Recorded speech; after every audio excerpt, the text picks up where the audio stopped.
just want to say welcome to the session. This is Advancing Climate and Sustainability Efforts at the University of Arizona. Thank you, Ruby.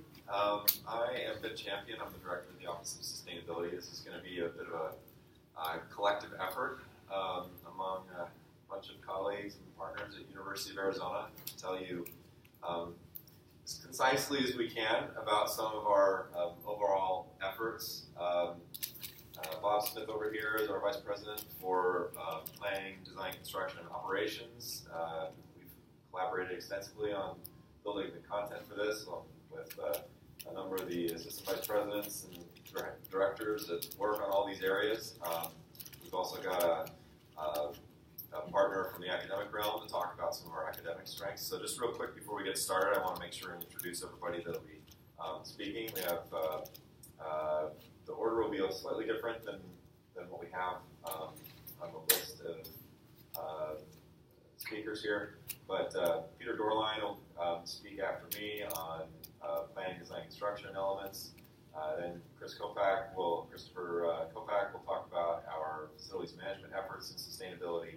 And then Dave thinking about parking and transportation solutions, although we're going to, after this conference, I think we're going to rename it Sustainable Mobility Solution or something like that. Yeah. So, and Jim Beiser is going to speak about some academic strengths at the end. So that'll be probably a pretty quick pace, and we'll try to keep a good rhythm going here and have plenty of time for conversation at the end, because we think that a lot of what the University of Arizona is and does with sustainability is emblematic of a lot of the challenges that many universities face. So it's an opportunity for real dialogue about our areas of commonality and how we can use the network to really advance all of our efforts. So just some very quick basics about UofA. We're the oldest university in Arizona, well, the oldest public university in Arizona, founded in 1885. It's a 2-hour drive from Phoenix in Tucson. South of here, it's an hour north of the border. Tucson's a thriving metropolis of a little over 1 million people in the metro area. So not quite the size of Phoenix area, but pretty substantial in and of itself. UofA is the land-grant university, so we're part of that land-grant tradition within higher education as well as the flagship research university. We got about a $2 billion annual budget, around 43,000 students, about 12,000 faculty and staff, around 380-acre main campus. I think that's about right. Wikipedia. Around. Yeah. A little over 14 million square feet of building space, 2 medical schools, one in Tucson and one in downtown Phoenix. So we're a pretty substantial operation. And we're trying to do sustainability work in a state that has some conflicted opinions about challenges of sustainability and how we go about addressing them. So just probably could have made that picture a bit bigger so you can see a little bit more, but I think Jim's got some real nice pictures later on. Tucson's a beautiful place. We really pride ourselves on the natural environment around us, and so that makes it a really great place to attract people that are interested in doing environmental work. It's located in a basin surrounded by mountains, and as a region, we've thrived on what we call like 5 Cs, a lot having to do with cattle and copper and kind of extractive industries, but we also thrive on tourism, as you can tell with our wonderful wintertime climate. A lot of people come and love to experience that environment, especially in the wintertime. It's not so hot. But we are a large city in the desert, and all of our water for the city's water supply comes from the Colorado River, several hundred miles of canal and extensive electric pumping to get it there. And we have some significant heat exposure issues.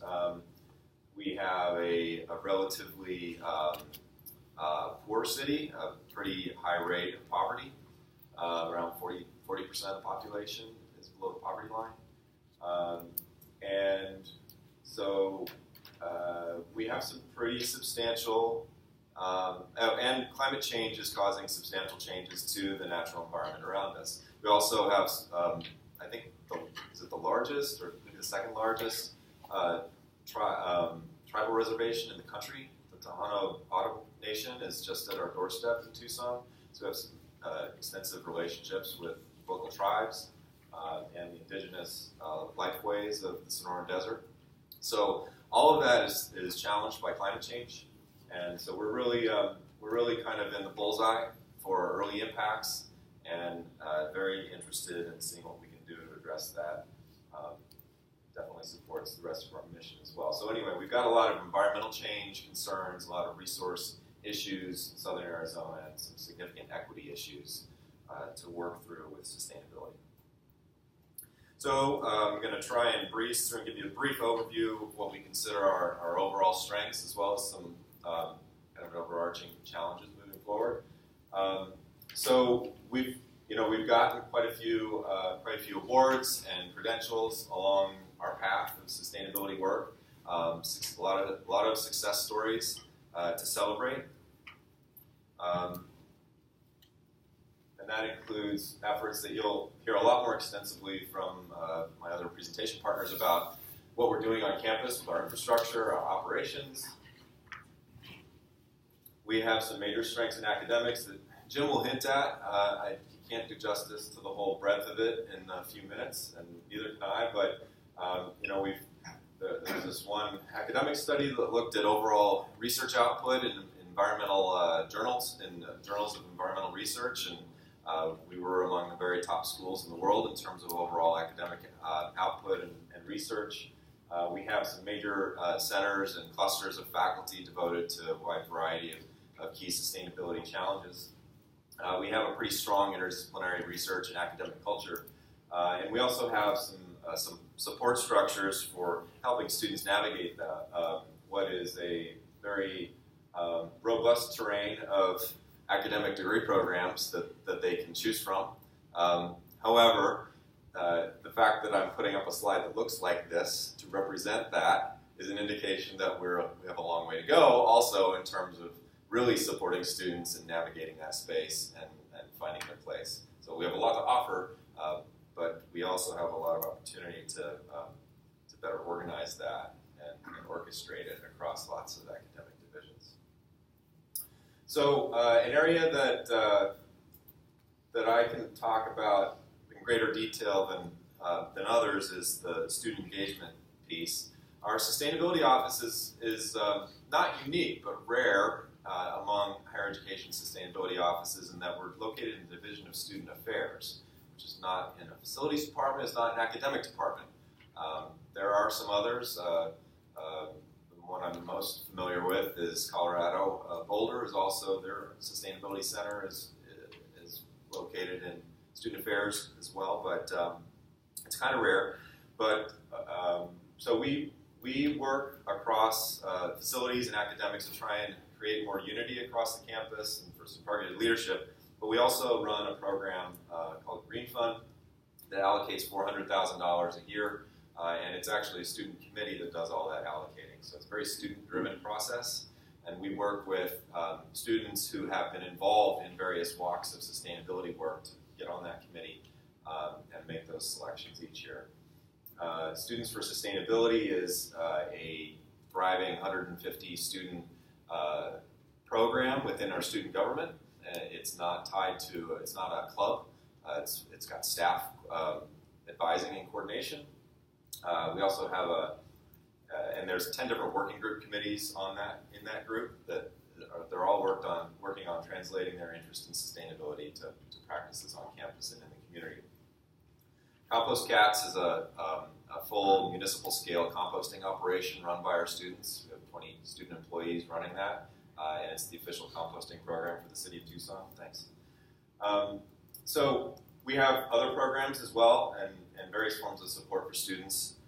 So we feel that student engagement is one of our major strengths as an institution in sustainability, and we're constantly working to bridge the gaps and the silos to get the students more connected to campus as a living laboratory. So that's kind of my overarching message. We're strong in a lot of areas, but we've got some challenges in terms of integration, as many of you all probably also experience at your universities. And we really, we do our best to connect the dots, and we have a lot, I think, to offer on that, but there's always room for improvement, and that's what we're working on. So with that, well, yeah, I was going to do a quick overview of our climate change planning. I'm really kind of running out of time, but basically we signed in 2007. We've been doing our greenhouse gas inventories. There have been success stories in implementation that you'll hear, but we're really poised to start integrating a lot of those success stories into a much kind of more cohesive plan for the entire university, and we're really hoping to get behind that quickly moving forward, because we have a new president that will be selected soon, and we really would like them to grab a hold of this and make it a signature platform for their new administration. So that's kind of where we're at in the broad scheme of things. Okay, with that, I'll hand it over to Peter to fill us in on a bunch of things with our buildings. Okay, thanks. Thank you for the opportunity to share a little bit about what's happening at the University of Arizona in our planning, design, and construction area. So in the design and construction world, we're often really driven by schedule, and it seems like schedule is, just always the driver. So it just can't be done soon enough, right? We've already figured out what we want. Can you get it built? I want to get in that building. And so many seem to believe if you just throw more people at it, it'll go faster. Well, that's sometimes true, but I also know it takes one woman 9 months to have a baby, and it can't be done by 9 women in 1 month. And so, I guess I'm trying to say, my point is that we need to stay focused and we need to be impatient.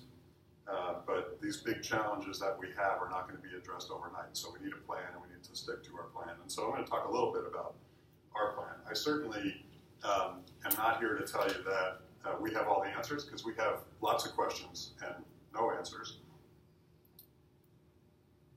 And so here are some of our questions. I did want to mention that we recognize some of our strengths are about these questions come from our collaboration. So it's a collaboration with some of the folks you're going to see here in the room from our facilities and operations units and with our sustainability office, but it's also collaboration in this kind of endeavor through organizations and relationships that we have outside the university. So some of the things that I think are really important are how are we going to affect systemic change, through design and construction. And when we build a building now, we're essentially adding to our carbon footprint, right? So what can we do about that in the future? That's a big question. As a campus, we have a great capacity to research, to explore, to discover, to invent. We have a living learning laboratory, but we have to walk the talk if anyone's going to listen to us. So we also know a few more things. We can't afford to build the way we used to. We must first use solid fundamentals and then layer on top of that really great technologies. Our facilities cannot be extravagant, but they can't just facilitate. They have to actually inspire. They're going to be there a long time. We're not going to flip them. They have to inspire. They have to be places that are healthy and productive and engage people in a way that they can be more productive. And they must provide connections to nature. And we think that a good building can actually educate and inspire behavior change, right? And that's what we're all about right now, is trying to create buildings that will create a certain behavior. And at the same time, they must provide feedback so that we learn from the building, we learn from what's happening. We need to have metrics about how those buildings are functioning and how they're operating, so we can learn, we can know, we can adapt. And I think we have to demand no less than that from our buildings. So a phrase comes to mind: first, do no harm, right? So that's the principle of bioethics. Proposes that maybe it's better sometimes to not do anything than to cause harm. But as a university, and as our university, we are growing, and so are the problems. And so we can't afford to do nothing, and we can't afford to just keep the course as usual, and we have to remove the harm. So in design and construction, we first seek to repurpose and reuse and renovate. And then we try to tread lightly and leverage the systems that we have on campus, but we must do more. Great architecture really does have the capacity to inspire, and it does have the ability to lead and to foster behavior change. So these are long-term investments. We're not going to we're going to have them for maybe 100 years, and so we have to get it right. And I like the quote from Winston Churchill there that we shape our buildings and thereafter they shape us, and that's so true.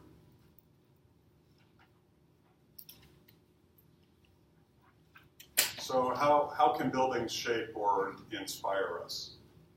For those of you staying in the hotel here, maybe on an upper floor, I just wonder if your first glimpse of how to circulate vertically in this building was through a stairway or through an elevator, right?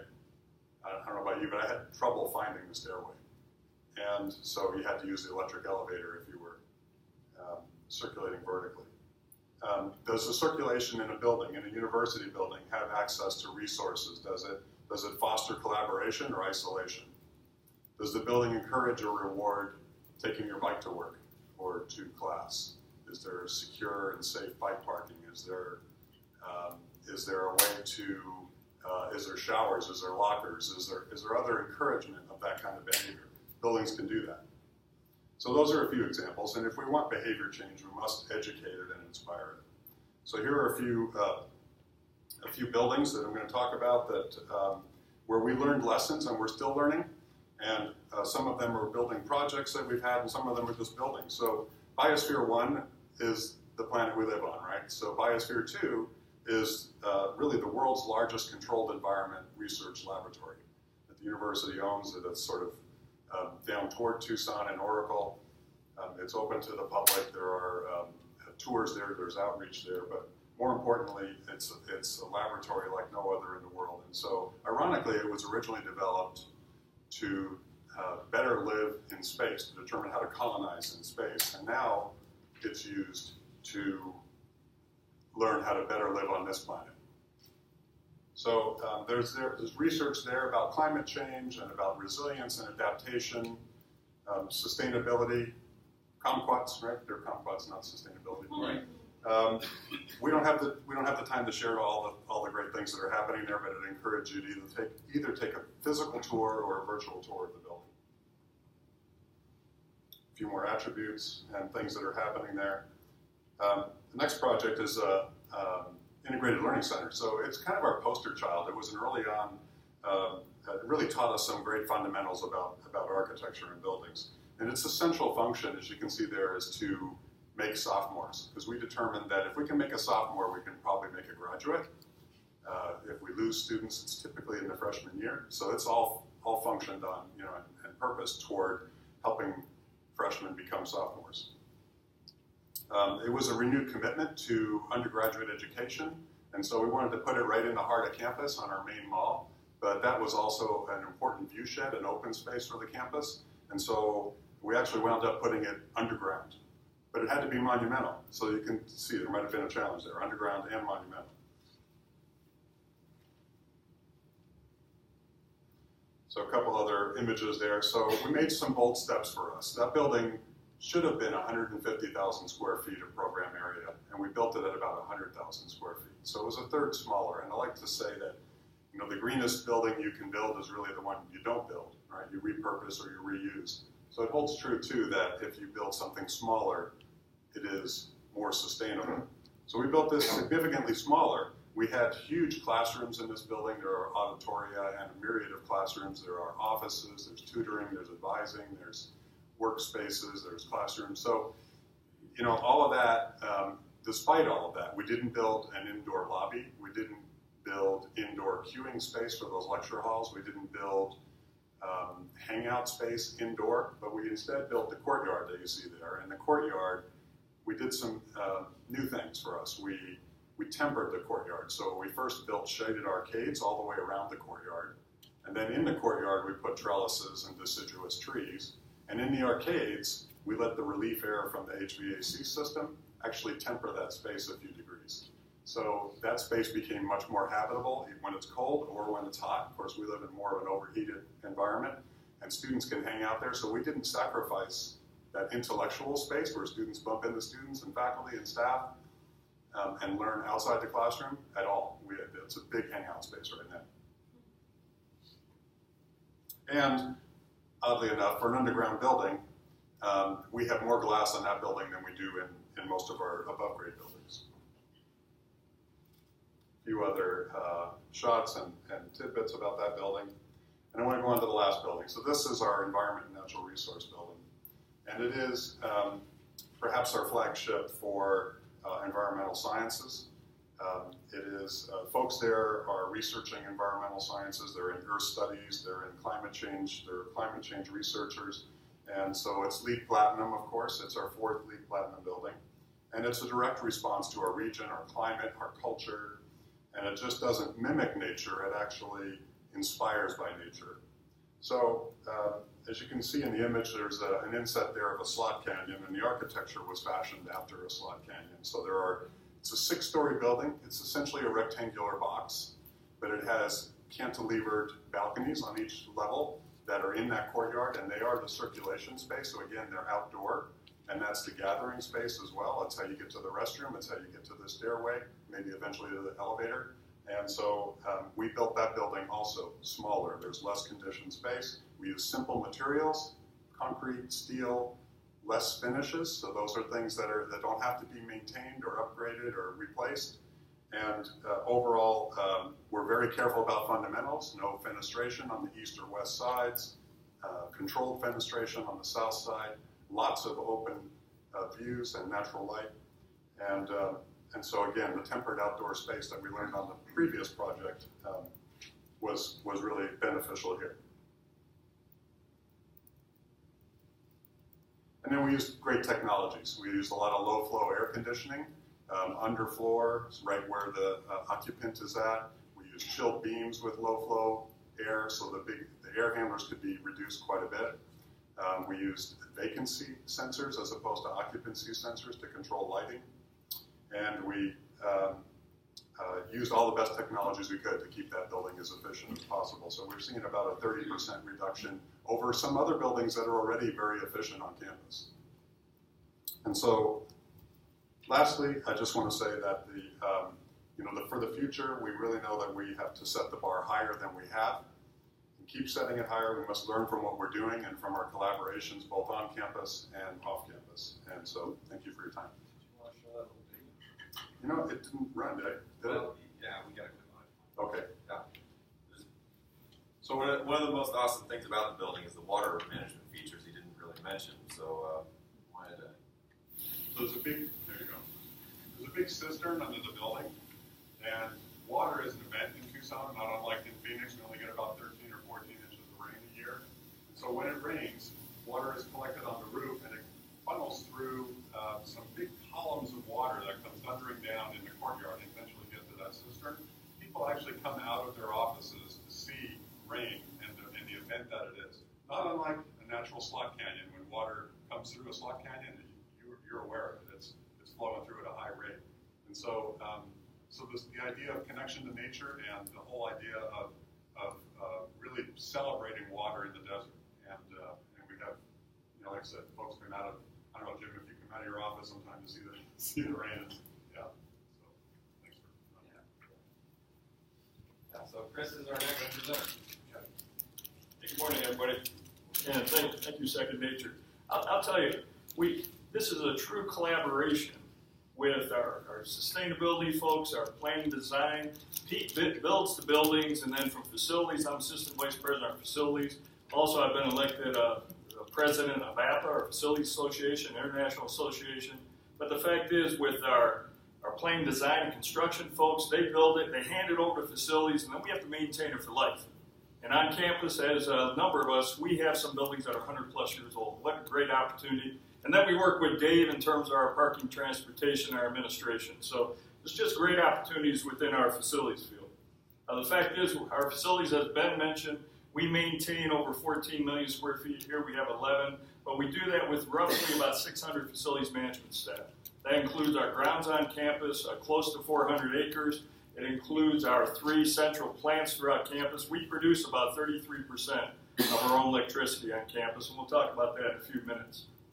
With that, when we look at our staff, our facility staff is 600. Maintaining these buildings, 130 main campus buildings, it takes a team of qualified employees who are doing just an outstanding job. Sustainability first and foremost. How do we work as efficient as possible? And we really have 3 mottos. First motto is one team. One team to work for the benefit of the university. The second motto is work as like a family business, but be as extremely efficient with our every resource that we have, be as sustainable as possible, and then we also do that with a can-do attitude. On campus, as I mentioned, we have 3 power plants on campus. We produce 33% of our own electricity. We have roughly 45,000 tons of chilled water. You can imagine the millions of gallons of water that it uses. We have 85% reclaim on all our turf on campus, which is really our main mall area. That's reclaimed water usage. We have thermal ice. And so those not familiar with that in the desert, I know some of our partners are using a lot of solar, ASU, as we are using solar down on our campus. But when it gets up to 115, 117 degrees in the middle of the summer, we're trying to say, how do we lower our demand usage as efficiently as possible? We go ahead and make thermal ice. Mark St. Ange, Assistant Director of our facilities, utilities. The staff do just an outstanding job. And matter of fact, from 2014 or 2012, that's been a baseline we've been using. We've been lowering our overall energy usage and cost by at least $2 million per year. And we're doing that on many other items I'll review in a few minutes. Again, sustainability is big. Pete reviewed in detail our biosphere. We're real proud of the efforts that are going on out there in terms of sustainable projects. But it's not just on the biosphere, it's on campus as a whole. And so as we look at from our custodial staff with our green cleaning procedures, to our reclaimed water, our organic fertilization that's taking place throughout the entire campus, to inside our buildings. We've just completed a master audit of our North Campus. We're in the process of doing our main campus. That audit is for our building automation system controls. And as we've heard from a number of universities over the last 3 days, there's such an opportunity when you look at the pie chart in a few minutes to say when we're talking almost 80% of our carbon footprint, our greenhouse gas, is from utility related. How do we go ahead and have more efficient buildings? We're partnering with our friends in planning, design, and construction, and then taking our older buildings and our newer buildings and making sure they're running as efficiently as possible. There's great opportunities there. As I mentioned with the thermal ice, that's allowed us to cut our demand at least 25% in the middle of the summer. Not only is that saving us dollars in terms of overall utility costs, when we're spending roughly about $34 million on our utilities just for the commodity as a whole. $14 million for electrical. We've done very creative items with our gas purchases. But again, we're saying how do we lower our carbon footprint? And that's where we are right now.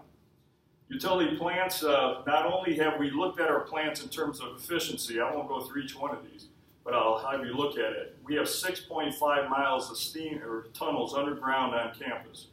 Some of these tunnels date back to 1939, and so the challenge is how do you address old areas that are inefficient? We've taken our tunnels that in some cases have not had insulation on those lines. We've recently insulated over 5,000 linear feet of tunnels, steam line tunnels.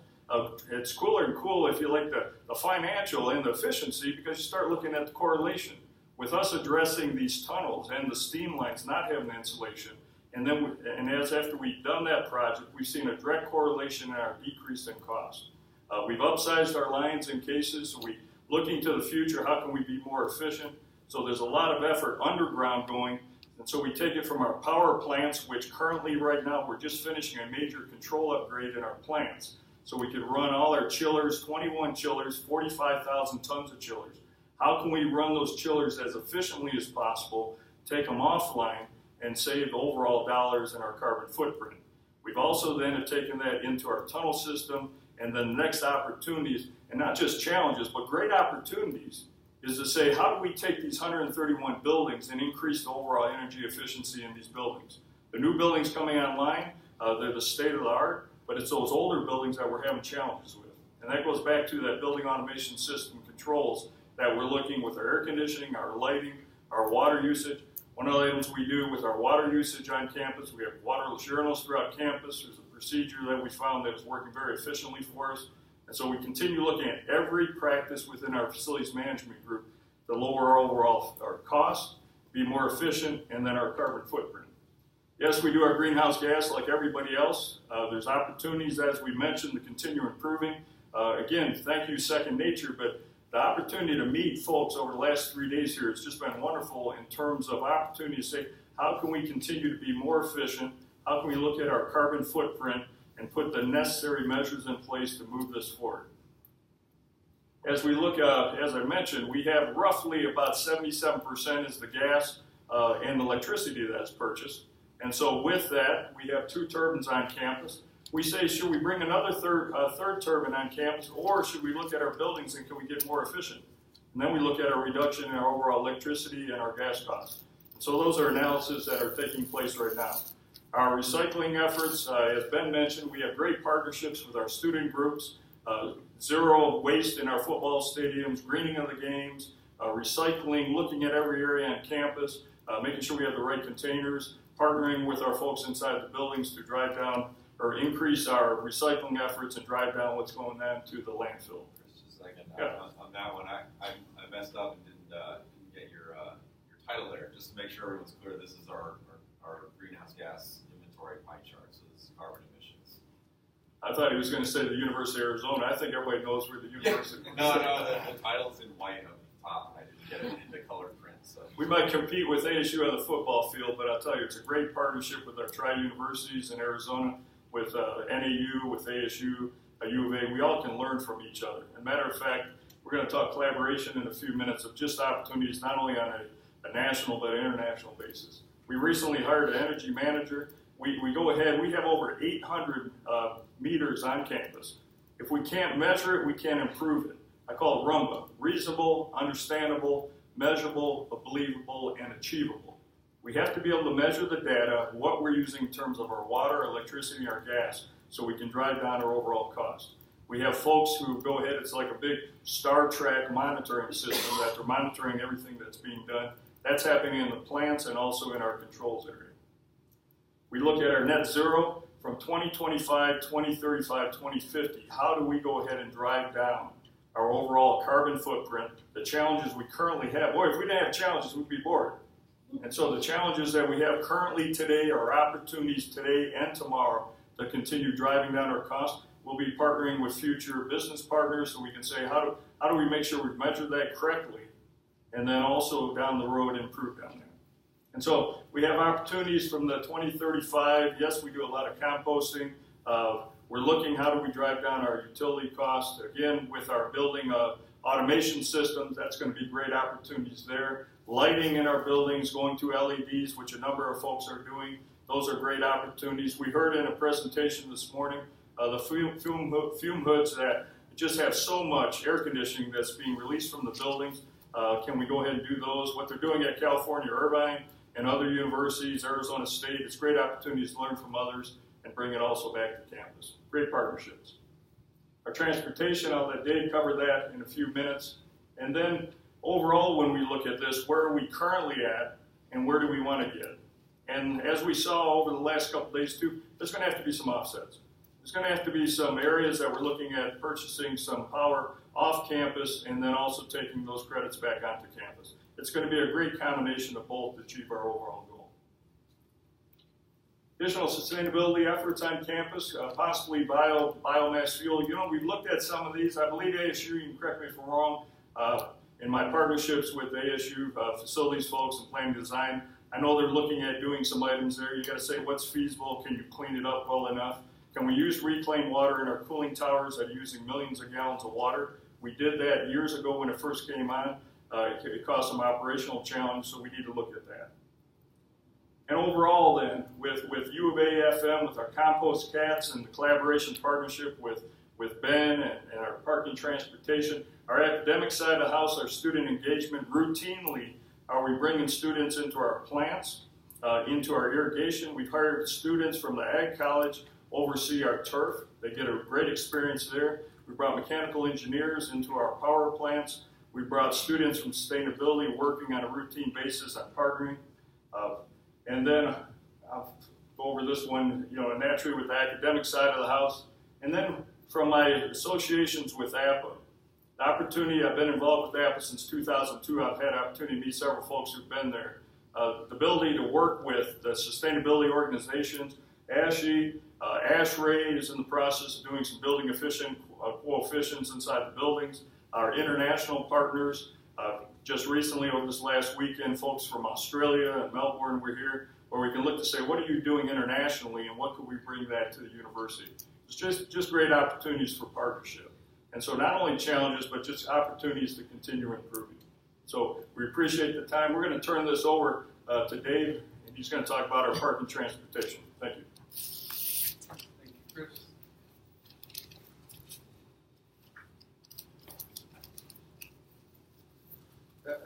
As Chris just mentioned, my name is Dave Heineke. I'm the Executive Director over Parking and Transportation. And I think before I get started, I know we're flying through this stuff, and I think I can speak for Pete and Chris and Ben when I say, if there's something that interests you that you want to hear more about, please feel free to contact us. We'd be happy to talk more in depth about anything we're talking about here. Dave, I think it's that card that we're ready to get the hook that we're flying through. Yes. Yeah, so like I said, we're going through a lot of material in a short amount of time, so feel free to follow up with us. So I'm going to take you back in time a little bit, go back to the past, and then talk about some of the things we're doing right now, and then just talk briefly about how we can reach the goal of zero carbon from commuters. Right now, I think you saw we're at about 10%. I think we're doing pretty good. I saw a presentation by Portland State yesterday, and their commuters were something like 30%. So made me feel pretty good thinking we're the total carbon footprint, you mean? Of the total carbon footprint, right? So I think as far as commuters go, we're doing pretty well already. But so like I said, we're going to go back in time a little bit and talk about 12 years ago. We had just completed our last parking garage. It's about a 1,600 space parking garage on the north side of campus. We knew the population of campus was going to be continuing to grow, so we were starting to think, where in the world is our next parking garage going to go? Oh my gosh, they're building buildings on top of our parking lots. We need to get busy and figure out how we're going to get all these people to campus and where the heck they're going to park our cars. We also looked around and saw many of the neighborhood streets that we've built around were pretty full. The arterials that were leading into campus were getting pretty full. The traffic lights and intersections were people were sitting through 2 or 3 cycles of lights. It was getting pretty tough to get to campus, but our mindset was we need more parking. We need to figure out how people are going to get to campus. We were regularly running out of parking, just being completely sold out. The enrollment folks were saying, it's getting to the point where parking and transportation is becoming enough of an issue that we're actually having a difficult time recruiting students in sometimes because of these issues. So we took a step back and said, wait, this is not working. If we keep building more parking garages, the traffic's going to get worse, the pollution's going to get worse. Is what we're doing working? We decided it is not. So since that point, we took a step back. That was about when I got hired. We said, we need to about maintain the same number of parking spaces. Our traffic is at a point that's manageable. It's like any other big city of 1 million people or so. But if we keep adding cars to this, it's not gonna work anymore. So we made that decision to maintain about the same number of parking spaces. The thing that makes me so popular on campus, we increase parking rates in order to both discourage people from bringing their cars and to begin to support all these alternative transportation programs. We don't have a student fee as many other schools do. Parking and transportation is completely self-supporting, and so any parking revenue we get that's in excess of supporting that parking operations, we funnel right into alternative transportation programs. One of the important things we started looking at is what is keeping people from using alternative modes. Why are they not doing it? I know it's easy to get into your car and just drive over to campus, unless traffic's so bad that you can't get there. But what's keeping people from wanting to come to campus? And I'm going to talk about a few of those things. We realized alternative means need to be cheaper than driving to campus, than parking on campus. So we wanted to create programs that are accessible and convenient for folks to use. So some of the things we're doing that have been working, we worked closely with the city to get a streetcar that connects downtown with the university along with shopping, retail, activity districts, and then continues on up to the hospital on the north side of campus. That spurred a bunch of development, including student housing, along the streetcar line. We've seen about, according to the city, about 60% of the riders are affiliated with the university. So, and that's based on the use of the UPass, which we subsidize. So I think that number is even a little bit higher as people buy daily passes and they're not sure where those come from. And we decided several years back that we would subsidize the cost of a UPass. And that UPass is valid on the streetcar as well as the streetcar as well as the regular transit system. And one of the things that we saw happening with the streetcar, and I know Bob had quite a bit to do with this, Bob Smith, my boss, was developing housing that was close enough that people could walk, or they could bike, or they could take transit, in particular the streetcar. The streetcar has the advantage of it's always going to be there.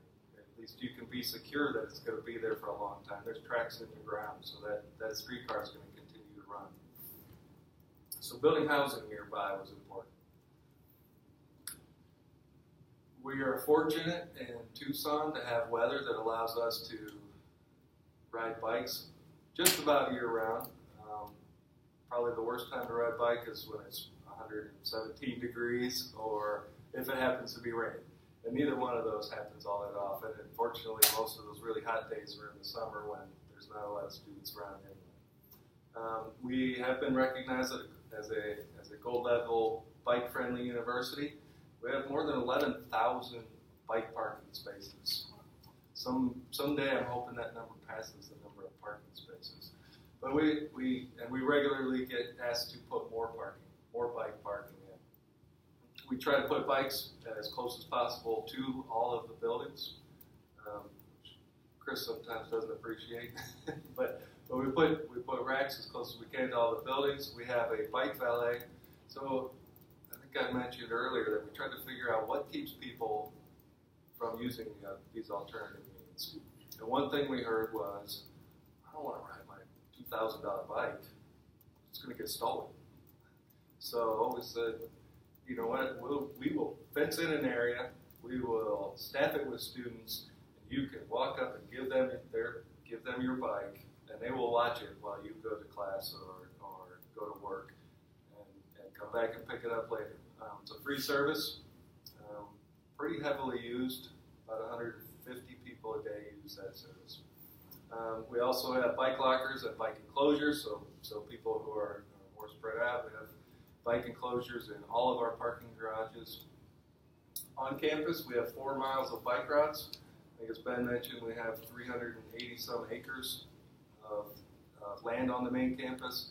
And we've managed to fit 4 miles of bike routes inside there, so you can imagine it's a lot of bike routes. We also have this is pretty cool, in each of the garages, you have the opportunity to walk up to the garage cashier and check out a bike. So if you have a CAT card, which is our student ID, you can walk up, borrow a bike for up to 24 hours, bring it back to the same place, ride it around campus, ride it home, see if bikes work for you as a commuting method, and bring it back. And we're up to about 2,000 checkouts per semester. Our programs have been successful enough that only about 35% of students are buying a parking permit on campus. So I think we're doing good. We know we have more to do, but 35% is a pretty good number, and that's without any restrictions on who can buy a parking permit. So on-campus folks can still buy a permit. Everyone is still able to. We have a number of other on-campus programs, including a service for disabled folks to get around campus. We have our own intra-campus circulator to keep people from driving around campus, and it goes to some park and ride lots. We also offer Zipcar and Zimride, which is a ride-sharing program if you want to hook up with somebody to do some carpooling. So coming up, we know we have to reduce our carbon footprint to 0 by 2050. There's a lot to do. I'm not going to go into all of these, but of course we want to increase public transit, increasing electric charging station, park and ride lots, discouraging those single occupant vehicles as much as we can do that as possible. If we can get 2 people in one car, cuts that emission in half. And scaling parking rates. So perhaps an electric car might cost less to park than a SUV. Again, expanding car sharing and ride sharing. Continue to support housing along the transit line. And I don't know, video and phone conferencing instead of things like this. I'm not sure if that ever works, but as much as possible, avoiding that air travel. It's a huge contributor. Medium term, we're looking at no more new parking, possibly free transit, making it more inconvenient to drive. So we look at closing interior streets, restricting permit parking to the structures. Then finally, long term, looking at repurposing garages. What can we do with those garages now that people aren't driving to campus because we've been so successful in getting them onto bicycles or into buses. And then using that parking revenue to look at carbon offsets. Even a bus pollutes, so we still have to worry about those. So again, as I mentioned, I know we went through this stuff very quickly. Please let me know if you'd like any more information. And introduce Jim Glasser. Okay. Yeah, so Jim's going to talk to us about academic strengths. So just to get an idea, how many of you are in the academic side of a university? Not very many. Great. So, thank you. I worked for 20 years at NOAA in Washington, D.C., the National Oceanic and Atmospheric Administration. And in 2003, I just packed up the car and headed here to Arizona with my family. Was headed to Tucson all along, but made a stop over here in Tempe, where I spent 8 years designing and conceptualizing and implementing sustainability for MicroPro. When I got here at ASU, there were 0 solar panels. Today I was told that there are over 50 megawatts, and so a lot of growth.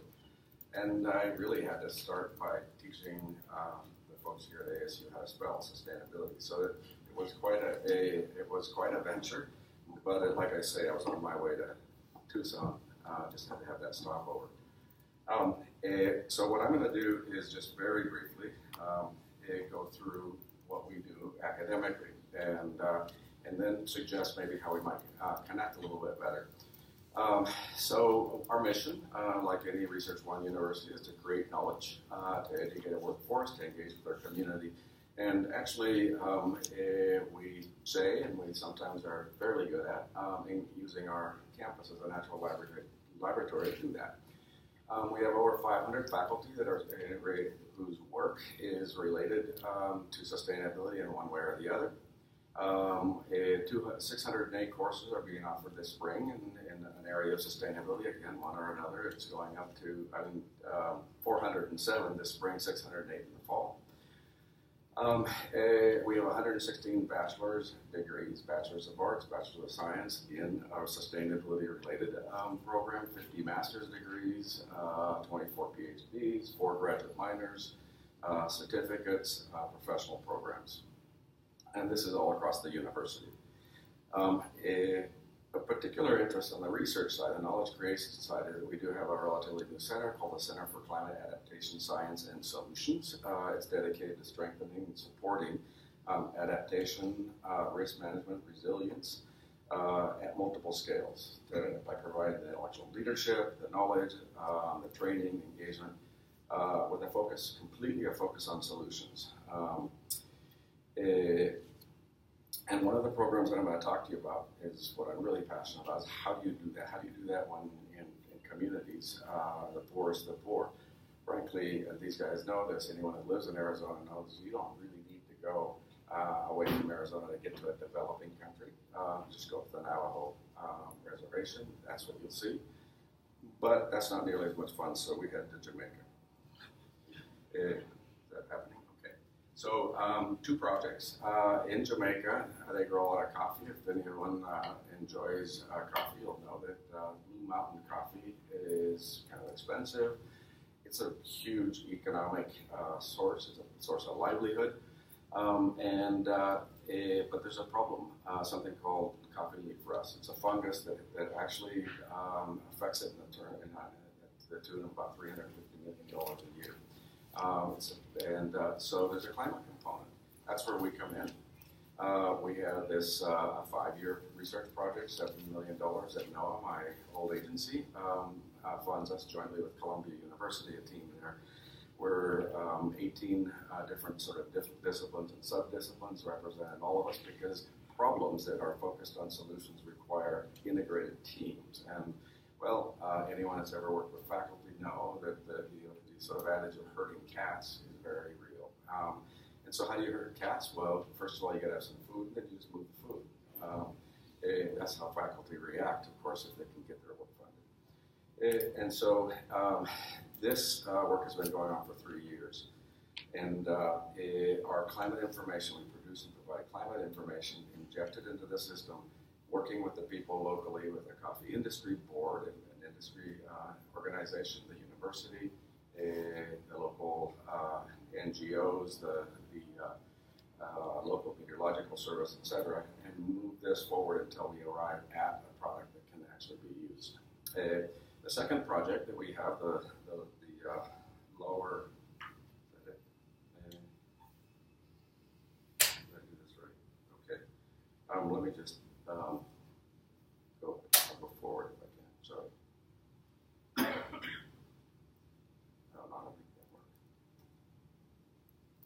Sorry. Let's try it this way. Yeah. So Bihar, India, northern India, that little yellow, that's 1/3 the size of Arizona geographically. 130 million people live there. India, as we know, is a poor place. This is where the poorest of the poor live.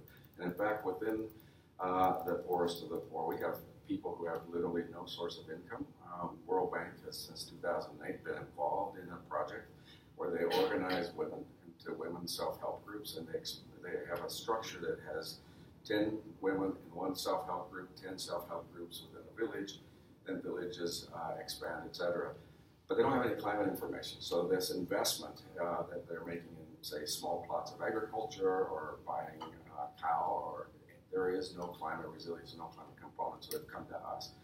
We as a team have begun injecting climate information into this, so that we can take these. I took these pictures. This is one of the villages we work in. This is one of the meeting of the women's self-help groups, they get some money, buy a cow. That's a start. They use 80% of the milk. They save 20%, buy a second cow after 3 years. Eventually, they have a source of income, so their livelihood is really important. Do I have any time left? Okay. So what I'm going to do in the last couple of minutes is challenge ourselves. This is the picture of the university, but I want to challenge ourselves. And this is a challenge to all universities, and I think it's really important, like you heard from us, we have a lot of questions, not so many answers. Let's actually challenge ourselves to do things differently. It's not just UofA, I think all of us ought to. Since our mission is to educate, to create new knowledge, and to be a resource to our community, let's look at how we're doing. In the education, most of our educational programs are not really in touch with what the potential employers really need. We have to confess that. Because I've talked to a lot of them, potential employers, all of our graduates, and the people really are much more interested in what the graduates can do than they are about what the graduates know. We teach them to know stuff, but it's really about what they can actually do. In fact, an engineering company told me, he said, look, we can, for the first 2 years, we can't even use your graduates. They can't make a profit for us. We have to get them ready because you've taught them how to be really good engineering students. You haven't taught them how to be engineers. In the knowledge creation, what we do is I love to publish. It's really important to me. When I get reviewed every year, it's like, tell me all your publications. Use-inspired or solution-oriented research is valued less than the more theoretical work. So I'm incentivized to do something that isn't necessarily all that useful when it comes to the projects like the one I just described to you. And serving as a source for our local community, service component of my evaluation, usually it's about 5%, 7%, 10%. It's a small fraction of how I'm evaluated, yet it requires much more bandwidth to be able to build a sense of trust and maintain the relationships that are necessary to be able to actually accomplish something. So here's a challenge, without abandoning our approach, to perhaps we can look at models in a really more holistic way. I happen to chair the board for a sister organization in Second Nature, National Council for Science and the Environment, and CSE. And so we've been talking to a company in Ohio, and we laid this sort of challenge out there. He said, you know what, we've been reducing energy by 50 to 80% in large campus kind of operations, but we've been focused on the automotive industry, so it went into Ford. Ford now saves in the one campus $80 million a year. They now are moved into hospitals, but they're saying, well, what about universities, these big campuses? What do? They mainly go in and say, shut off your centralized steam. Let's have decentralized hot water. Why is it that we have here, I just learned the number here at UofA, but here at ASU, there's 8.2 miles of piping, and so it'll be 115 degrees at the surface, and we're putting steam through the campus into buildings at the same time as we're putting 42-degree chilled water right next door. Right next to it, a pipe is going right into the same buildings, 42-degree chilled water. Is that, the way we ought to do it? Maybe, maybe not. Probably not. So what they're saying is set up a curriculum where we have a minor, where juniors and seniors can come together like in the real world, where you get an engineering student and a business student, perhaps accounting, behavioral science, and environmental, etc. Imagine a real world, a group of people, of students, who the company will come in, pay for a curriculum, work with us as we implement their system into our campuses. And that way, as the students go through that over the 2-year period, they come out with perhaps a minor in energy efficiency, whatever you want to call it, and the company's actually paying for it. Why? Because now the people that come out of that program don't have to wait 2 years before they're of any use to that company. So perhaps then, when we do that, our graduates will be really prepared to hit the ground running. With that, thank you. Great, thanks, Jim. Well, so we ran a little bit longer than I intended. We're almost out of time, it looks like. We had hoped to have some dialogue. One of the things I wanted to really do with our conversational time was just introduce this notion that we have a wealth of not just knowledge in our own campuses in this room, but also of connections to not just Second Nature and its network, but these other networks. That was a theme yesterday morning. Jim's the vice chair of Second Nature Board and the chair of NCSE. Chris is the president of APA, incoming president. Bob Smith's the former president of the Association of University Architects. I'm on the board of ASHE. We've got other affiliations in our group. I know you all are affiliated on other boards. Part of it, I think the big challenge, as I think was spoken to really well yesterday, is, this is a movement. These are movements. These are collective challenges and opportunities, as Chris really emphasized well, I think. And we certainly don't have all the answers ourselves, and we have to work together to produce them. There's room for competition and rivalry and things like that, but there's also, it's important to balance that with cooperation, collaboration, and collectively overcoming a lot of these challenges. So I don't think we have enough time to really engage in conversation, but it's something, in addition to what Jim is talking about, the kind of innovations he's talking about are definitely needed on our campus. They're, I know, needed on your campuses too. We've got to develop our own models, but we need to be doing it in collaboration with each other, new models of the future. And really, I think the last panel yesterday spoke to it really well, about how, I can't remember which of the presidents was talking about this, but that our mission, our value in society is not self-evident to everyone in society. That we have to continually make that value proposition and in very innovative ways that capture the needs of the moment. We're definitely in a moment right now where we need a lot of really inspired work. So I guess that's my challenge to you all as well. And we're here to partner with you, work with you through our associations and also in any of the groups that you have. So I'll just wrap it up with that. Thanks for coming.